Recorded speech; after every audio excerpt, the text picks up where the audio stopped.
तो भारतीय टीम ऐसी वो चौथी टीम हो गई है वुमेन्स वर्ल्ड कप के अंदर जो सेमीफाइनल में क्वालिफाई कर गई।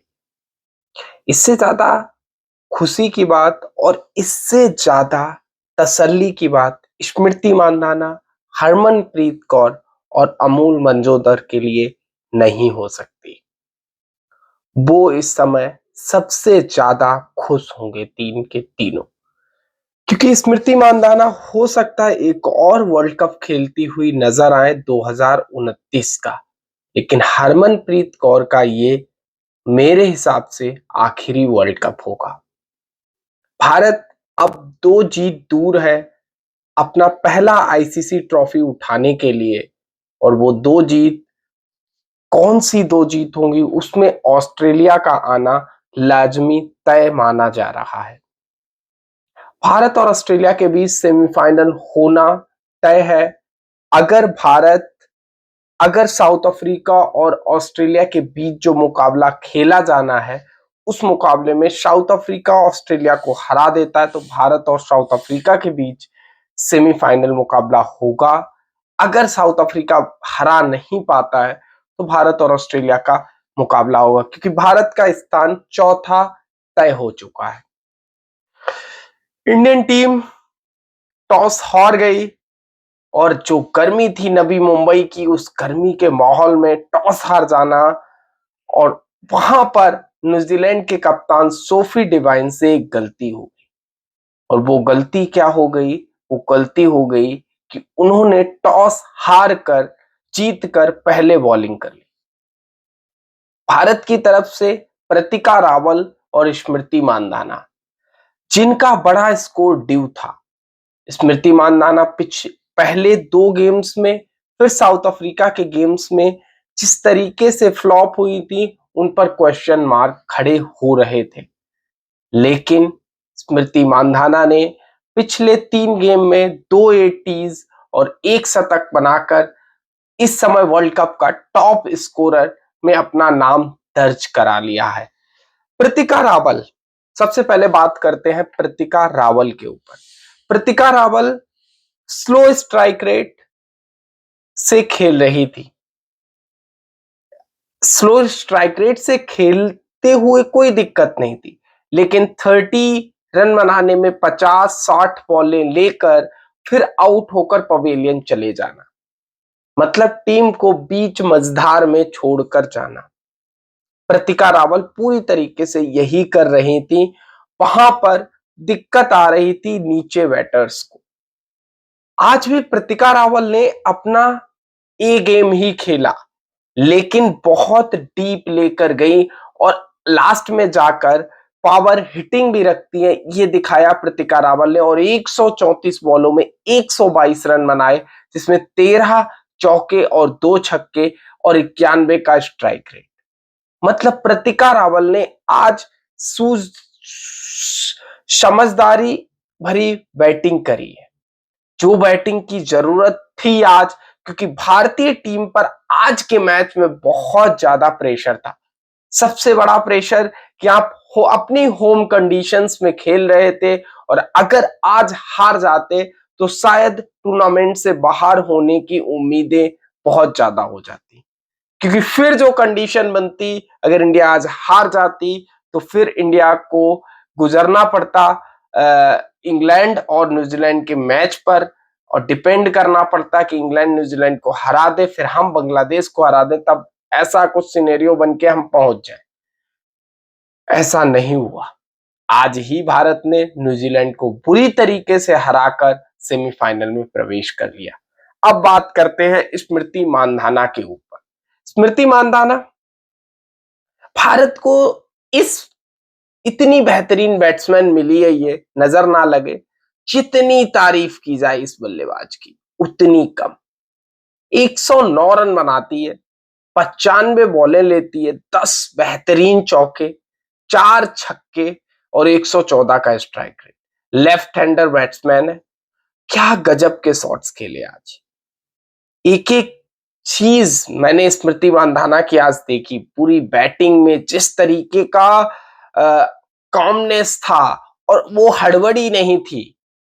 पिछले मैच में ऑफ स्पिनर ने स्मिथ ने जिस तरीके से फंसाया था बॉल को ऑफ स्टंप के बाहर, स्मिथ एक लेफ्ट आर्म स्पिनर है, तो राउंड द विकेट आकर के जो रूम बनाकर लॉन्ग ऑन पे कैच कराया था स्मृति ने, आज वही राउंड द विकेट आकर, लेकिन वो कैच लॉन्ग ऑन पे नहीं गया, वो कवर के ऊपर से छक्का मारा था। मतलब स्मृति मानधना क्विक लर्नर भी है गेम की, कि हाँ मैंने क्या गलती करी, आज उस शॉट को मुझे किस तरीके से एग्जीक्यूट करना है, ये भी चीज देखिए। इसीलिए कोई बड़ा प्लेयर तभी बनता है जब गेम को वो बहुत जल्दी पढ़ लेता है। बहुत ही मैराथन पार्टनरशिप हुई, पहले विकेट के लिए 212 रन जोड़े स्मृति मानधना और प्रतिका रावल ने, और न्यूजीलैंड को लगभग गेम से बाहर कर दिया। इसके बाद जो जेनिमा आती हैं, जेनिमा को पिछले मैच में भारत का फैसला बिल्कुल सही था, इंग्लैंड के खिलाफ आपको छठा बॉलिंग ऑप्शन चाहिए था, रेणुका सिंह ठाकुर को खिलाया, लेकिन वहां पर जेनिमा को बाहर कर दिया।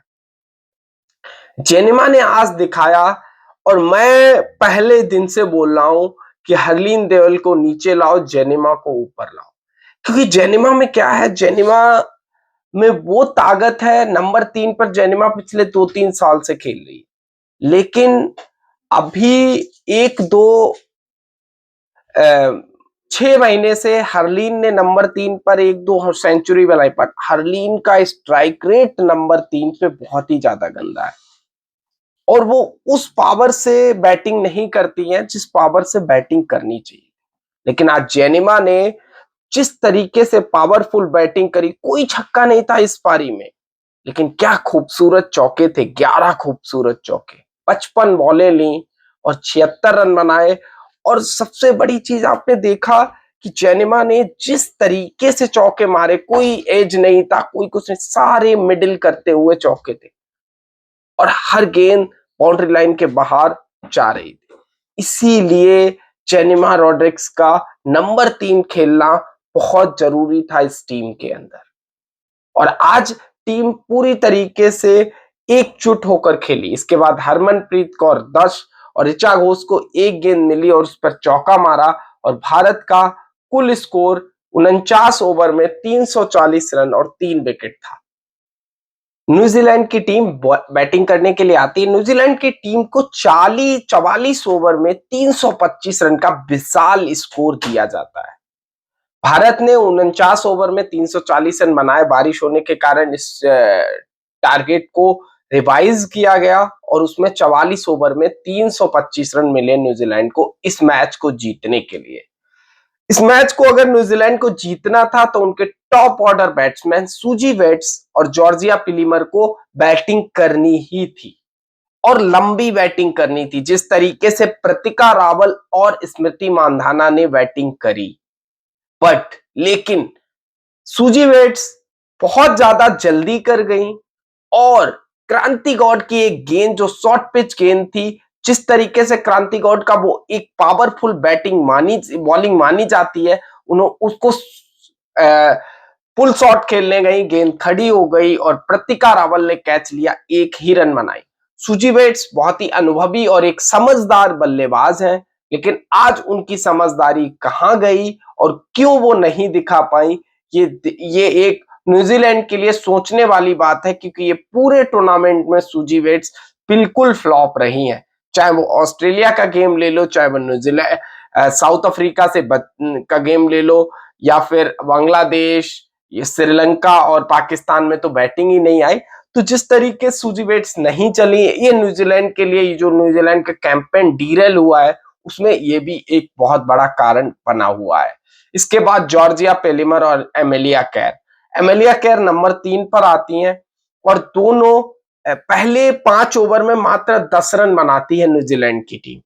फिर जिस तरीके से गेर को शिफ्ट करती हैं दोनों, और रनों की अंबार लगने लगते हैं, पहले रेणुका सिंह ठाकुर के ओवर में 2 चौके, फिर क्रांति गौड़ के ओवर में 2 चौके, फिर जब स्पिनर स्नेह बॉलिंग करने आती तो उनके ओवर में 3 चौके मारकर भारत को सोचने के लिए मजबूर कर दिया कि कहीं ये चीज हो तो नहीं जाएगा। और फिर बारिश का भी एक बहुत बड़ा मसला खड़ा हो चुका था। 20 ओवर में कितना स्कोर बनाए, अगर विकेट नहीं खोए तो 120-130 रन अगर 20 ओवर में बना लिया और बारिश फिर आ गई तो छोटे गेम में न्यूजीलैंड को विन हो सकती थी। लेकिन फिर रेणुका सिंह ठाकुर ने भारत को सफलता दिलाई। रेणुका सिंह ठाकुर एक बेहतरीन बॉल पड़ने के बाद स्विंग हुई, अंदर आई और जॉर्जिया पिलिमर उस बॉल को नहीं समझ पाई। जॉर्जिया पिलिमर पुल शॉट और स्ट्रेट ड्राइव और कट शॉट खेलने के लिए जानी जाती हैं, लेकिन आज वो उस तरीके की बैटिंग नहीं कर पाई। 30 रन बनाए उन्होंने 25 बॉलों में, 5 चौके और 1 छक्के। एक समय ऐसा लग रहा था कि वो भारत से गेम को ले जाएंगी, लेकिन 9.3 ओवर में 51 रन पर दूसरा विकेट गिरा। जॉर्जिया पिलिमर के आउट होने के बाद मैदान पर आती हैं सोफी डिवाइन, न्यूजीलैंड की कप्तान। पहली गेंद पर चौका मारकर स्टेटमेंट दर्ज करती हैं। इस वर्ल्ड कप में पहली सेंचुरी बनाने वाली सोफी डिवाइन क्या इस मैच को भारत की पक्ष से ले जाएंगी? लेकिन एक बार फिर भारत की अनुभवी तेज गेंदबाज रेणुका सिंह ठाकुर ने उनको भी क्लीन बोल्ड कर दिया। न्यूजीलैंड को यह झटका, इतना बड़ा झटका लगा कि न्यूजीलैंड की तरफ को लगा कि अब यह गेम उनकी तरफ से निकल जाएगा। 6 रन बनाए 9 बॉलों में 1 चौका। इसके बाद आती हैं ब्रूक हैलिडे। ब्रूक हैलिडे क्या गजब की ताकतवर बल्लेबाज है। मुझे अगर किसी से सबसे ज्यादा डर लग रहा था तो वो ब्रूक हैलिडे और एमेलिया कैर एक साझेदारी लगाने लगती हैं, दोनों की दोनों पार्टनरशिप लगाने लगती हैं। न्यूजीलैंड का एक समय स्कोर 59 रन 3 विकेट था, लेकिन ब्रूक हैलिडे और एमेलिया कैर एक बेहतरीन साझेदारी, धीरे धीरे साझेदारी 50 की होती है, 60 की हो जाती है और फिर भारत मुसीबत में था क्योंकि 20 ओवर में न्यूजीलैंड का स्कोर 115 रन था। तभी स्नेह राणा की गेंद पर एक गजब का कैच लेती हैं स्मृति मानधाना। एमेलिया कैर लगभग एक्स्ट्रा कवर की, शॉट एक्स्ट्रा कवर के पास, मतलब बहुत पास में, और एक ताकतवर शॉट था। शॉट एक्स्ट्रा कवर पे एमेलिया कैर का बेहतरीन कैच लेती है और एमेलिया कैर मात्र 45 रन बनाती हैं 53 बॉलों में, 4 चौके और 84 का स्ट्राइक रेट। एमेलिया कैर ये पूरा वर्ल्ड कप उनका फ्लॉप रहा है, बॉलिंग से भी बैटिंग से भी। T20 वर्ल्ड कप की man of the tournament, women of the tournament रही, प्लेयर ऑफ द टूर्नामेंट रही, लेकिन इस टूर्नामेंट में वो उतना अच्छा नहीं कर पाई। न्यूजीलैंड के कैंपेन के डीरेल होने का कारण ये भी रहा। इसके बाद ब्रूक हॉलिडे और मैडी ग्रीन, ये दोनों यंग बैटर हैं और दोनों ताकतवर बैटर हैं जिनको अपना वो गेम खेलना नहीं आता है कि हाँ सिंगल डबल। इनको क्या है कि हर ओवर में एक चौका लेना है। ब्रूक हॉलिडे को किसी ने साथ नहीं दिया, वो ऑस्ट्रेलिया वाला गेम भी ऑस्ट्रेलिया से दूर ले जा रही थी। एक और गेम था वो भी दूर ले जा रही थी। 2 मैच में तो बैटिंग नहीं आई। आज फिर ब्रूक हॉलिडे ने दिखाया कि वो न्यूजीलैंड की नंबर 4 और 5 पर आकर क्या कर सकती हैं। 81 रन बनाए ब्रूक हॉलिडे ने 84 बॉलों में, 9 चौके और 1 छक्का। बेहतरीन बैटिंग करी है ब्रूक हॉलिडे ने। लेकिन इससे पहले मैडी ग्रीन का विकेट भारत ने अपने पार्ट टाइम स्पिनर प्रतिका रावल को लगाया। प्रतिका रावल ने 1 ओवर में 2 रन दिए, फिर अगले ओवर में 3 या 4 रन दिए और प्रतिका रावल 18 रन बनाए। मैडी ग्रीन को 18 रन बनाए 20 बॉलों में और 2 चौके। और मैडी ग्रीन को जब पवेलियन भेजा प्रतिका रावल ने, तब लगा कि अब मैच न्यूजीलैंड के दस्तानों से निकल चुका है। लेकिन इसके बाद हैलिडे और इसाबेल कैच तो ऐसे बेहतरीन बल्लेबाज जी कर रहे थे। फिर ब्रूक हॉलिडे को श्रीचरणी स्नेह राणा के हाथों कैच कराकर पवेलियन भेजती हैं और ब्रुक हॉलिडे एक बेहतरीन फास्ट इस बल्लेबाजी करी है। और जिस तरीके की बल्लेबाजी करी है ब्रुक हॉलिडे ने, मैच भारत के पक्ष से दूर ले जाने की कोशिश कर रही थी, लेकिन इतना बड़ा टोटल था कि न्यूजीलैंड उसको चेस करने के लिए उसके टॉप ऑर्डर को तेजी से रन बनाने ही पड़े, लेकिन ऐसा टॉप ऑर्डर से हुआ नहीं। इसके बाद एसावेल गेज ने 51 बॉलों में 65, चेस कैर ने 13 बॉलों में 18 रन के बदौलत न्यूजीलैंड 44 ओवर में मात्र 271 रन बना पाती है। भारत के बॉलिंग की बात करें तो रेणुका सिंह ठाकुर ने 6 ओवर में 25 रन देकर 2 विकेट लिए, क्रांति गौड़ ने 9 ओवर में 48 रन देकर 2 विकेट लिए, Sneh Rana 8 over 60 run 1 wicket, Shree Charani 9 over 58 run 1 wicket, Deepti Sharma 8 over 57 run 1 wicket और Pratika Rawal 4 over 19 run 1 wicket, जो part time fast bowler spinner है और उन्होंने भी दिखाया अपना दम आज। और यही भारत के इस मैच जीतने के साथ ही भारत सेमीफाइनल में पहुंच चुका है। अब भारत का सेमीफाइनल किससे होगा ये शनिवार को पता चल जाएगा, जब शनिवार को साउथ अफ्रीका और ऑस्ट्रेलिया के बीच मुकाबला होगा। जो जीतेगा वो भारत से सेमीफाइनल में थर्सडे को नवी मुंबई के ग्राउंड पे भिड़ने वाला है। तो भारत को पूरे 8 दिन मिल गए हैं इस ग्राउंड को अच्छे से देखने के लिए, और 2 जीत दूर है Bharat ICC women's world cup 2025 का खिताब उठाने के लिए। सभी लोगों की उम्मीदें अब चढ़ चुकी हैं। हो सकता है कि ये पहला भारत का आईसीसी वुमेन्स टूर्नामेंट हो जो भारत अपने ही देश में जीतकर भारत 140 करोड़ भारतवासियों को खुशियां दे सके। देखते हैं क्या होता है। आप लोग भी चैनल को सब्सक्राइब करें, वीडियो को लाइक करें। मिलते हैं अगली वीडियो में, तब तक के लिए धन्यवाद।